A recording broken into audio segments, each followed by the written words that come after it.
Hello കൂട്ടുകാരെ, പുതിയൊരു വീഡിയോയിലേക്ക് എല്ലാവർക്കും സ്വാഗതം. നിങ്ങളുടെ സപ്പോർട്ടിനെല്ലാം 1000 നന്ദി. ഇന്നത്തെ നമുക്കുടെ ടോപ്പിക്ക് ഫോർഗീവ്നെസ്, ക്ഷമാശീലം. നമ്മുടെ ജീവിതത്തിൽ ആരെങ്കിലും നമ്മെ ചതിച്ചാൽ അല്ലെങ്കിൽ മോശമായി പെരുമാറിയാൽ നമുക്ക് അവരോട് ക്ഷമിക്കാനാകുമോ? സത്യം പറഞ്ഞാൽ മാനസികമായി ചിന്തിച്ചാൽ എനിക്കോ നിങ്ങൾക്കോ അത് സാധിക്കില്ല. പകരം അവർക്ക് കൂടുതൽ എന്തെങ്കിലും ഒന്ന് ചെയ്യാൻ അവസരം കിട്ടിയാൽ അത് നമുക്ക് യൂസ് ചെയ്ത് ഡബിളായിട്ട് തിരിച്ചു കൊടുക്കും. അല്ലെങ്കിൽ ഒരു ഫോൺ എടുത്ത് 2 ചീത്തയെങ്കിലും വിളിക്കും. അല്ലെങ്കിൽ സോഷ്യൽ മീഡിയയിൽ കയറി പ്ലാറ്റ്ഫോമിൽ കയറി നല്ല 2 നെഗറ്റീവ് കമൻ്റ് ഇട്ടാലേ നമുക്ക് ഒരു സ്വസ്ഥത കിട്ടത്തുള്ളൂ. ചില സമയത്ത് നാം അനുഭവിച്ച വേദന അവരോട് ക്ഷമിക്കുമ്പോൾ അതിനേക്കാൾ 100 ഇരട്ടിയെ നമുക്ക് തോന്നും. പക്ഷേ അങ്ങനെയല്ല, ക്ഷമിക്കണം. ക്ഷമ ജീവിതത്തിൽ വലിയൊരു ആയുധമാണ്.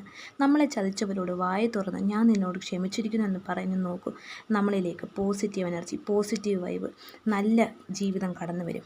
നമ്മുടെ മനസ്സ് പാൽ പോലെ മൃദുലമാകും. ക്ഷമിക്കുക എന്നത് എളുപ്പമല്ല, പക്ഷേ എളുപ്പമാക്കണം. എന്തിനാണ് നാം മറ്റുള്ളവരോട് ദേഷ്യം വെച്ചുകൊണ്ടിരിക്കുന്നത്?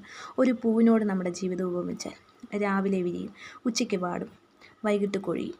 ദേഷ്യം വെച്ചുകൊണ്ടിരുന്നിട്ട് വെറുതെ എന്തിനാ നമ്മുടെ എനർജി വേസ്റ്റ് ആക്കണം? അവൻ അല്ലെങ്കിൽ അവൾ നമ്മളോട് എന്തെങ്കിലും തെറ്റ് ചെയ്തിട്ടുണ്ടെങ്കിൽ അവരോട് ക്ഷമിക്കുക. അവരോട് കാലം ചോദിക്കും. ദുർബലമായവർക്ക് ഒരിക്കലും ക്ഷമിക്കാനാവില്ല. ഞാനും നിങ്ങളും ശക്തരാണ്, നമുക്ക്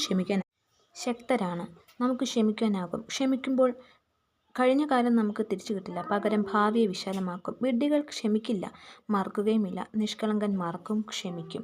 ക്ഷമിക്കുമ്പോൾ നമ്മൾ തോറ്റുപോയെന്നല്ല, നമ്മൾ അവിടെ ഹീറോ ആകുകയാണ് ചെയ്യുന്നത്. അതുപോലെ നമ്മൾ ആരോടെങ്കിലും തെറ്റ് ചെയ്തിട്ടുണ്ടെങ്കിൽ അങ്ങോട്ട് ചെന്ന് മാപ്പ് ചോദിക്കണം, ക്ഷമ ചോദിക്കണം.